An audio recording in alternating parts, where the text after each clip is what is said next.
ኢየሱስ ማዳኑና ማማለዱ ሊነጣጠሉ የማይችሉ ጉዳዮች ናቸው። አሁን ያማልዳል ማለት አሁን ያድናል ማለት ነው። ያድናል ማለት ያማልዳል ማለት ሲሆን ያማልዳል ማለት ያድናል ማለት ምህረት እንዲያደርግ የተጠየቀው እግዚአብሔር ነው። ምህረት እንዲያደርግ የጠየቀው እሱ ራሱ እግዚአብሔር ነው። በማንነታችን በእግዚአብሔር ፊት ልንቆም የምንችልበት ብቃት ስለሌለን ጥያቄያችንን ይዞ በእግዚአብሔር ፊት ሊቀርብ የሚችልና ጥያቄያችንን ሊጠይቅልን የሚችል ከጥያቄው ከፍ ያለ ተጠያቂውን የሚያክል የሰማኝ ሰው ካል ተጠያቂውን የሚያክል ጥያቄውን አይደለም ተጠያቂውን የሚያክል ጠያቂ ነው ኢየሱስ። ከሰው ልጆች መካከል ይሄን ሊያደርግ የሚችል ማን አለ? ከፍጡር መካከል ይሄን ሊያደርግ የሚችል ማን አለ? የሰዎችን ኃጢአት ሊሸከም የሚችል ማን አለ?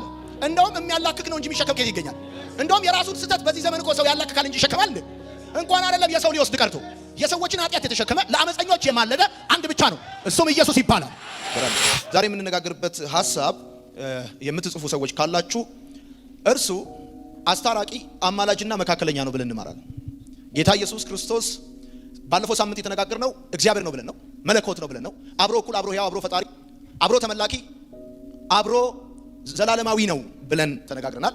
ዛሬ ደግሞ የምንነጋገረው ይሄ እግዚአብሔር ያልነው ከአብ ጋር አብሮ እኩል፣ አብሮ ሕያው፣ አብሮ ዘላለማዊ የሆነ ኢየሱስ እሱ አስታራቂ ነው፣ አማላጅ ነው፣ መካከለኛ ነው። ብዙ ሰዎች ኢየሱስ ክርስቶስ እግዚአብሔር ነው ብለህ ስትነግራቸው ችግር የለባቸው። ችግሩ የሚጀምረው እግዚአብሔር ነው ያልከው፣ ፈጣሪ ነው ያልከው፣ መለኮት ነው ያልከው እንዴት ሆኖ ነው አስታራቂ የሚሆነው? እንዴት ሆኖ ነው አማላጅ የሚሆነው? እንዴት ሆኖ ነው መካከለኛ የሚሆነው? ምክንያቱም አስታራቂ ነው፣ አማላጅ ነው፣ መካከለኛ ነው ስትል እኛ ሀገር ማስታረቅ፣ ማማለድ፣ መካከለኛ መሆን በጣም የወረደ ክብር የሌለው ጉዳይ ነው። ማስታረቅ እኛ ሀገር ክብር የሌለው ጉዳይ ነው። ክብር ያለው ማጣላት ነው። ማባላት፣ ማጣላት፣ ማበጣበጥ ስለሆነ ከፍተኛ ክብር ያለው አይተህ ከሆነ ኢትዮጵያ ውስጥ ራሱ ትልልቅ ፖዚሽን የሚይዙ የሚያባሉ፣ የሚያጣሉ፣ የሚያበጣብጡ ናቸው።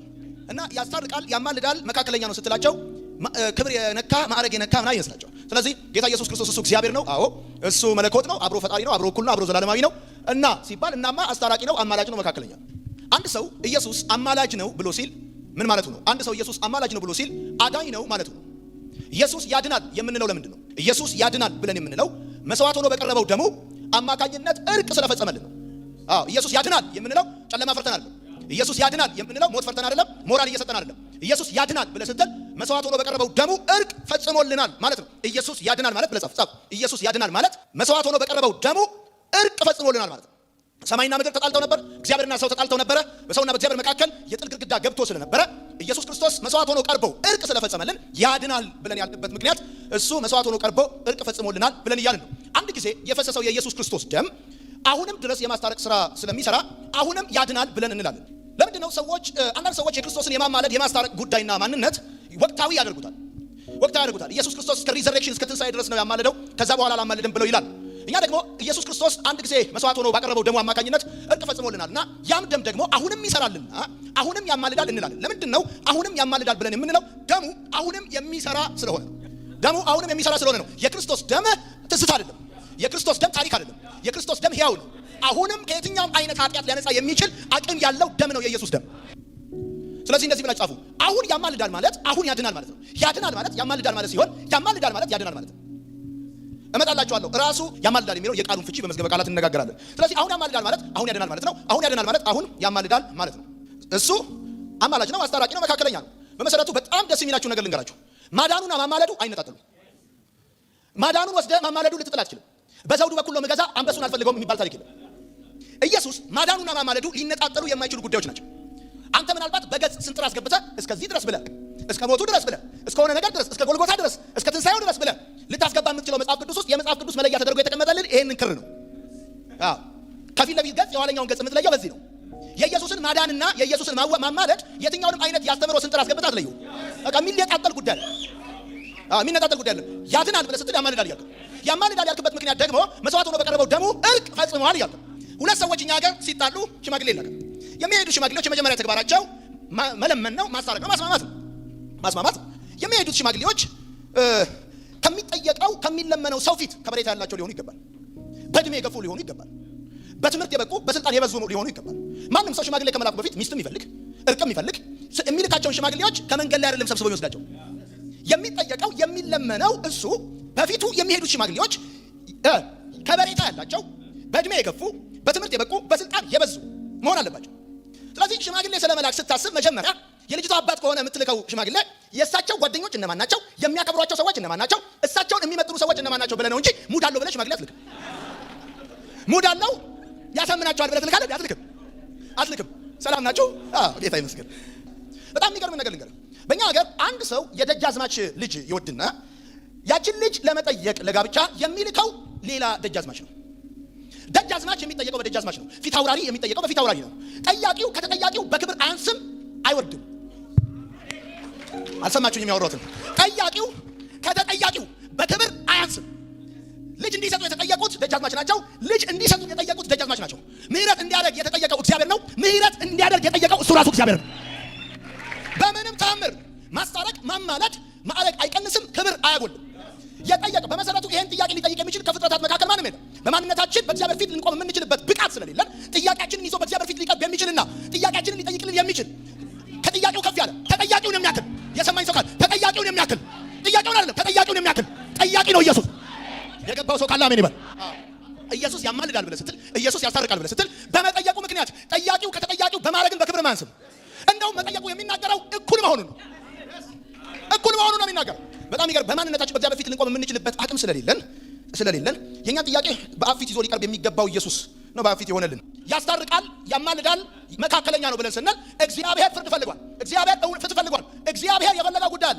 ይሄንን የፈለገውን ጉዳይ በምንም ኮንደመንድ ሊሆን የማይችል ያልተከሰሰ ነውር የሌለበት። ስለዚህ በጣም የሚገርማችሁ ነገር ልንገራችሁ። ኢየሱስ በአብ ፊት ከመቆሙ የተነሳ ጠያቂውም በማይታሰቡበት ሁኔታ የቀረበው ክርስቶስ ብቻ በታየበት ሁኔታ እናንተ ራይቸስነስን አግኝታችኋል፣ እርቅ አግኝታችኋል። በአጭር አማርኛ ያማልዳል ማለት አሁን ወደ ሀሳቡ ከመግባቴ በፊት እየተናገርኩ ያለሁት ያማልዳል ማለት ያስታርቃል ማለት ነው። ያስታርቃል ማለት መካከለኛ ማለት ነው። ስለዚህ እንዲህ ብላችሁ ጻፉ። ማስታረቅም ማማለድም ክብር አይቀንስም፣ ማዕረግ አያወርድም። ክብር አይቀንስም፣ ማዕረግ አያወርድም። አንዳንድ ሰዎች ማዕረግ የሚያወርድ ክብር የሚቀንስ ይመስላቸዋል። እንዴት አምላክ ሆኖ ሳለ ፈራጅ ሆኖ ሳለ ፈጣሪ ሆኖ ሳለ እንዴት ነው ዝቅ አድርገው እንደዚህ የምታደርገው ብለው ያስባሉ። በመሰረቱ ስለማማለድ ስለማስታረቅና መካከለኛ ስለመሆን ካሰባችሁ በቅድሚያ ማሰብ ያለባችሁ ያላችሁበት የፍርድ ስርዓት ዘመን አይደለም፣ የብዙ ምህረት ጥላ ዘመን ነው። ኢየሱስ ክርስቶስ እስከ ዳግም ምጽአቱ ድረስ አሁን ያለንበት የመንፈሳዊ ስርዓት የብዙ ምህረት ስርዓት ነው እንጂ የፍርድ ስርዓት ላይ አይደለም ያለ ነው። ብዙ ሰዎች አውደ ምህረት ላይ ቆመው የፍርድ ነገር ነው የሚያወሩት። ኢየሱስ አሁን ያስታርቃል፣ ያማልዳል፣ መካከለኛ ነው የምንልበት ምክንያት አለ። ዳግም እስኪመጣ ድረስ ያስታርቃል፣ ያማልዳል፣ መካከለኛ። ምክንያቱም አሁን ያለንበት በምህረቱ ጥላ ስር እንጂ በፍርድ ስርዓት ውስጥ አይደለም። ታይሙን አያውቁትም ብዙ ሰዎች። ኢየሱስ እንዴት ያማልዳል ብለው ይላሉ። እሱ አምላክ አይደለም፣ ፈራጅ አይደለም። አዎ ፈራጅ ነው፣ በጽድቅ በእውነት ፈራጅ ነው። የሚገርም ግን አሁን ያለው የፍርድ ስርዓት ሳይሆን አሁን ያለው የብዙ ምህረት ስርዓት። ለዚህ ነው ወንድ ከወንድ ጋር፣ ሴት ከውሻ ጋር እና በተለያየ መንገድ ሲጋቡ ጸጥ ያላቸው። ለዚህ መለከት እስኪነፋና ልጁ በክብር እስኪገለጥ ድረስ ያለው የምህረት ስርዓት። በዚህ የምህረት ስርዓት ውስጥ የሚፈርድ ጌታ እንዳጠብቅ የሚያስታርቅ እንጂ ያ ቀን በመጣ ቀን ግን የወጉት ሁሉ እያዩት ያ ቀን በመጣ ቀን ገብቷቸዋል። ስለዚህ አሁን ኢየሱስ ያማልዳል ብለን ስንል አሁን ያለው የፍርድ ስርዓት ሳይሆን አሁን ያለው የምህረት ጥላ ነው። ኢሳይያስ በ53ኛው ምዕራፍ 12ኛው ቁጥር ላይ እንደዚህ ነው። ስለዚህ አለ እርሱ ሁሉን ይወርሳል፣ ከኃይለኞችም ጋር ምርኮን ይካፈላል። ነፍሱን ለሞት አሳልፎ ሰጥቷልና ከአመፀኞች ጋር ተቆጥሯልና የብዙ ሰዎችን ኃጢአት ተሸክሟልና ስለ አመፀኞች ማለደ ይላል። ኢየሱስ አማላጅ እንደሆነ ስራው መማለድ እንደሆነ መጽሐፍ ቅዱሳችን ከሚናገርበት ክፍል አንዱ ይሄ ነው። ይህ ትንቢታዊ ቃል በሉቃስ ወንጌል መጽሐፍ ምዕራፍ 23 ቁጥር 34 ላይ ተፈጽሟል። የሚያደርጉትን አያውቁምና ይቅር በላቸው ብሎ የኢሳይያስ መጽሐፍ ምዕራፍ 53 ቁጥር 12 ትንቢት በሉቃስ ወንጌል መጽሐፍ ምዕራፍ 23 ቁጥር 34 ላይ ተግባራዊ ሆኗል፣ እውንነትን አግኝቷል። ኢየሱስ አስታራቂ፣ አማላጅ፣ መካከለኛ ነው ብለን ስንል የምንልበት አንዱ መነሻችን ይሄ ነው። የብዙ ሰዎችን ኃጢአት ተሸክሟል፣ ከአመፀኞች ጋር ተቆጥሯል። ስለዚህ እሱ ሁሉን ይወርሳል። አይደለም ስለ አመፀኞች ምን አለ? ማለደ ይላል መጽሐፍ ቅዱስ። ስለ አመፀኞች ምን አለ? ማለደ። ሃሌሉያ። ስለ አመፀኞች ምን አለ? የብዙ ሰዎችን ኃጢአት ምን አደረገ? የብዙ ሰዎችን ኃጢአት ምን አደረገ? ለአመፀኞች ምን አለ? ምን አለ? አንዳንድ ሰዎች ይሄንን ለመሸሽ ፈልገው ጸለየ ብለው ቀይረውታል። ከጸለየም ያው ነው ብራዘር። ጸለየ ብለህ ተሸከመን ምን ታደርገዋል? ከሰው ልጆች መካከል ይሄን ሊያደርግ የሚችል ማን አለ? ከፍጡር መካከል ይሄን ሊያደርግ የሚችል ማን አለ? የሰዎችን ኃጢአት ሊሸከም የሚችል ማን አለ?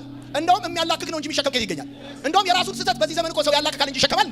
እንኳን አይደለም የሰው ሊወስድ ቀርቶ የሰዎችን ኃጢአት የተሸከመ ለአመፀኞች የማለደ አንድ ብቻ ነው፣ እሱም ኢየሱስ ይባላል።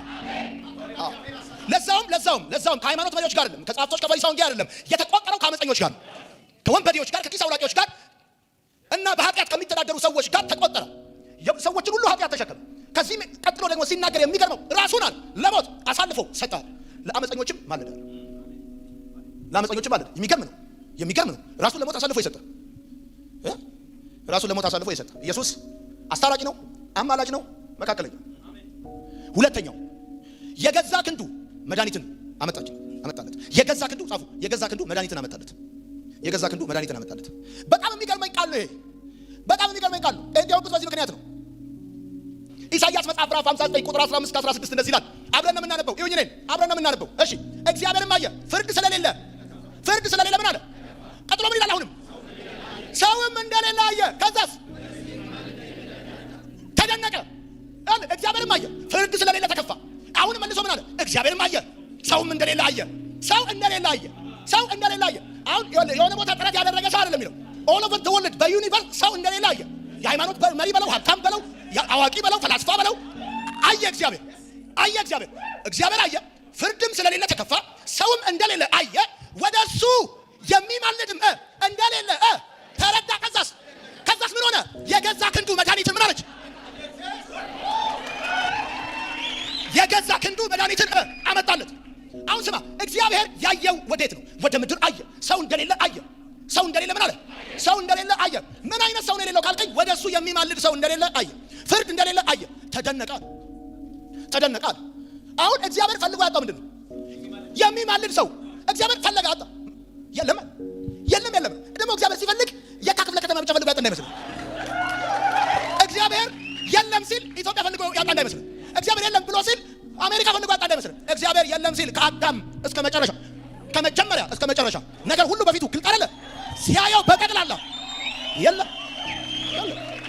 ወደ እሱ የሚማልድ ሰው ፈለገ። ሰው ከሆነ ሰው ነው። ሰው ማለት በሁለት እግሩ የሚሄድ ማለት ነው። እኔ እናንተን የሚመስል ሰው ማለት የፈለከውን ሆነ ውሃ እየጠጣ ጸልይ፣ ቆሎ እየበላ ጸልይ፣ በአንድ እግር ጸልይ፣ በአናት ጸልይ፣ በፈለከው ጸልይ። ወደ እግዚአብሔር ሊማልድ የሚችል አንድም ሰው የለም። ሰውንና እግዚአብሔርን ሊያስታርቅ የሚችል አንድም ሰው የለም። ስለዚህ እንደዚህ ብላችሁ የምታስቡት እግዚአብሔርም አየ አይደል? ፈለገ አጣ። ያጣው ደግሞ ሀብታም አይደለም፣ ሀብታም ሞልቷል። ያጣ የተማረ አይደለም፣ የተማረ አለ። ፈለገ አጣ። ያጣው ወደሱ የሚማልድ ነው። ወንድ የሆነ አቅም የኖረው ኃጢአት የሌለበት ነውር የሌለበት ንጹህ የሆነ እንከን የሌለበት ወደሱ የሚማልድ የለም። በጠቅላላ የሚፈለጉ ናቸው፣ መያዣ ያወጣባቸው ናቸው፣ በቁጥጥር ስር ሊደረጉ ሩብ ጉዳይ የቀራቸው ሰዎች ናቸው። አሚን ነው። እና እግዚአብሔር ፈለገ አጣ ይልና ፈልጎ ያጣው ጉዳይ ነው ያመጣው። እንዲህ ብለህ ጻፍ። እግዚአብሔር ያመጣው ፈልጎ ያጣውን ነው። ፈልጎ ያጣውን ነው ያመጣው። ፈለገ አጣ። ከዛስ ስታጣ ምንድን ነው የምታደርገው አንተ? እቤት ውስጥ ፈልገ ስታጣ ውጭ ወጥተህ የምታመጣው ፈልገ ያጣውን ነው። የገዛ ክንዱ መድኃኒት ምን አደረገ? ስለዚህ ያ የሚማልድ ክንድ ነው። ተፈልጎ የጠፋው የሚማልድ ነው። ስለዚህ የመጣው የሚማልድ መድኃኒዓለም ኢየሱስ ነው። መድኃኒዓለም ክብር ለመድኃኒዓለም ይሁንለት። ፈለገ አጣ፣ አመጣ። ሉቃስ ወንጌል ምዕራፍ 22 ቁጥር 31 ምን ይላል? እንደዚህ ይላል። እናም በአንድ ላይ ስምዖን ሆይ ሰይጣን እሺ ስለ አንተ ምን አልኩኝ? አማለድኩ። ስለዚህ ስትመለስ አለው ወንድሞችን አጽና። ይሄ እኮ ወደፊት ይወላለው ነው፣ ሳይክደው በፊት ነው የሚነግረው። ስትመለስ ወንድሞችን አጽና። እኔ ግን ሰይጣን እንደ ስንዴ ላበጥራችሁ ለመነ፣ እምነትህ እንዳጠፋ እኔ ስላንተ አማለድኩ አለው። እሱ ራሱ አማለድኩ እያለ አማለድኩ ብሎ ቢልም አማላጅ አይደለም የሚሉ ሰዎች ስላንተ ካንተ በላይ እኛን የምናቅልህ ብለው የሚሉ ናቸው። እሱ እኔ አማለድኩ ካለ አንተ ምን ቤት ነህ ከሱ በላይ ስለሱ የምታቅለት? ያማልዳል ያልኩት እኮ ነው አይደለም። እሱ ነው አማለድኩ ያለው። ስላንተ ነው አማለድኩ። በቃ አማለድኩ፣ ስላንተ አማለድኩ። እና አንዳንድ ሰዎች አላማለድም ይላል። ቢልም እሱ ራሱ ነው ያለው። አላለም ግን ብሏል። ግን ቢልም አይደለም ምን እንደመሰለ አማለድኩ ብሎ ቢልም አማላጅ አይደለም ማለት ስላንተ ካንተ በላይ እናቅልሃለሁ ማለት። ኢየሱስ አስታራቂ ነው። ኢየሱስ አማላጅ ነው። ኢየሱስ መካከለኛ ነው። መካከለኛ አይገርምም? መካከለኛ ነው። መካከለኛ ነብይ የለም። ጌታ ይመስገን። እግዚአብሔርን ስለዚህ እባርከዋለሁ። ነፍሴ በፊቱ ትዘላለች። መጽሐፍ ቅዱሳችን ሲናገር እንደዚህ ይላል፣ በልጁ ሞት ከታረቅን ይላል። በሮሜ መጽሐፍ ምዕራፍ 5 ቁጥር 10 እስከ 11 እናወጣለን። አንድ ላይ ነው በዚህ ሳምንት ምናነበው። ሮሜ መጽሐፍ ምዕራፍ 5 ቁጥር 10 እስከ 11 እንደዚህ ይላል። 1 2 3 ምን ሳለን? ጎረቤት ሳለን አይደለም፣ ጓደኛ ሳለን ነው የሚለው። ጠላቶች ሳለን ከእግዚአብሔር ጋር እሺ በቃ ጠላቶች ሳለን ከእግዚአብሔር ጋር የታረቅነው ሰርተን አይደለም፣ የታረቅነው ጾመን አይደለም፣ የታረቅነው ጸልየን አይደለም። ጠላቶች ነበርን። የታረቅነው በማን ነው? በልጁ ሞት ነው። በልጁ ብቻ አይደለም፣ በልጁ ሞት ነው። አንዳንድ ሰዎች በጉን ይፈልጉታል፣ ደሙን አይፈልጉም። ከበጉ ጋር ፍቅር አላቸው፣ ከደሙ ጋር ግን ጠብ አላቸው። ጠላቶች ሳለን ከእግዚአብሔር ጋር በልጁ ሞት ከታረቅን አለ መጽሐፍ። በልጁ ሞት ከታረቅን። ስለዚህ ከእግዚአብሔር ጋር የታረቅንበት መታረቂያ ኢየሱስ ነው። ያስታርቃል ያልነው፣ ያማልዳል ያልነው፣ መካከለኛ መካከለኛ ነው ያለው ከእግዚአብሔር ጋር ሊያስታርቀን የሚችል በማንነቱ ብቃትና ንጽህና ያለው በክብር የበዛ በእድሜ እኩል የሆነ ማንም ስለሌለ በሞቱ ከአባቱ ጋር ያስታርቀን ልጁ ብቻ ስለሆነ ሌሎቹ ስላልሞቱ ለኛ ስላልሞቱልን ለራሳቸውም ሳይችሉ እድሜ ስለከለከላቸው ለኛ አልሞቱልንም ለራሳቸው ነው የሞቱት ለነሱ ራሳቸው የሞተላቸው ኢየሱስ ይባላል ስለዚህ በልጁ ሞት አለ ከታረቅናል አስታራቂ ነው ያለው ለዛ ኢየሱስ አስታራቂ ነው ኢየሱስ ይሄንን ጥቅስ ስታነብ አንዳንድ ሰዎች እንደዚህ ይሏል አዎ ያስታረቀው ግን በምድር እስካለ ብቻ ነው ይሏል ከሄደ በኋላ አላስታረቀም ይሏል ያ ማለት መሰለህ ጠቅላይ ሚኒስተርነቱ ቤተ መንግስት እስካለ ብቻ ነው ለስራ ጉዳይ ወደ ኒውዮርክ ቢሄድ አይደለም እንደማለት ነው አያዝም እንደማለት ነው ስልጣኑን አስታራቂነቱን ከሲቹዌሽን ከቦታ ጋር ከስፍራ ከፕሌስ ጋር ብቻ ያገናኙታል ከማንነቱ አንፃር ሳይሆን ከጊዜና ከሁኔታ ጋር ያነጋኩታል አይደለም ጠቅላይ ሚኒስተሩ ቤተ መንግስትም ይኑር ጠቅላይ ሚኒስተሩ ክፍለ ከተማ የሚምጣ የጠቅላይ ሚኒስተሩነቱ ማዕረግ ከሱ ጋር እስካለ ድረስ wherever he go ያፉ ቃል ህግ ነው የሚመራው እሱ ነው ይሰማል ያወራሁት ነገር እና አንዳንድ ሰዎች እንደዚህ ብለው ይላሉ ለዚህ ምንድን ያለን መልስ ካላችሁኝ ዮሐንስ ወንጌላዊ ዮሐንስ በዮሐንስ መልእክት ላይ ላመኑና ለዳኑ ሰዎች ይጽፍላቸዋል ልጆቼ ሆይ ኃጢአት እንዳታረጉ ይላቸዋል ኃጢአትን እንዳታረጉ የሚላቸው ያመኑ ሰዎች ነው ያላመኑ ሰዎችን አሉ ልጆቼ ሆይ ኃጢአት እንዳታረጉ ይላል ምዕራፍ 2 ቁጥር 1 ይላል እዛው ጋር ልጆቼ ሆይ ኃጢአትን እንዳታረጉ ይሄንን እጽፍላችኋለሁ ማንም አሁን አለ ድሮ መሬት ላይ ያለ ብቻ ነው ያስታረቀው ይባል ታሪክ የለም አስፈላጊ ከሆነና ይሄንን ነግሬያችሁ ሰው ስለሆናችሁ ከሰው ስህተት ከብረት ዝገት አይጠፋምና ኃጢአት ብታረጉ ግን አለ እሺ በአብ ዘንድ መቼ አራይት ነው አሁንና ወደፊት ምን አለ ጠበቃ አለ ካደረጋችሁ ጠበቃ አለ ዋናው ጉዳይ ማወቅ ያለበት ጉዳይ የልጁ የኢየሱስ ክርስቶስ ደም ከኃጢአት ሁሉ ያነጻል ኢሳይያስ መጽሐፍ ምዕራፍ 59 ቁጥር 15 16 እግዚአብሔርም አየ ፍርድ ስለሌለ ተከፋ ሰውም እንደሌለ አየ ወደሱም የሚያማልድም እንደሌለ አየ ተደነቀ አይደል የሚለው የገዛ ክንዱ መድኃኒት ሰው የለም ሰው የለም ወንድ የለም ሴት የለም ጥቁር የለ ነጭ የለ ሁሉ ኃጢአትን ሰርተዋል ሰው የለም ክንዱ ግን መድኃኒት አመጣች ያ ክንድ የሚያማልደው ኢየሱስ ነው የሚያስታርቅ ኢየሱስ ነው መካከለኛ የሆነ ኢየሱስ ነው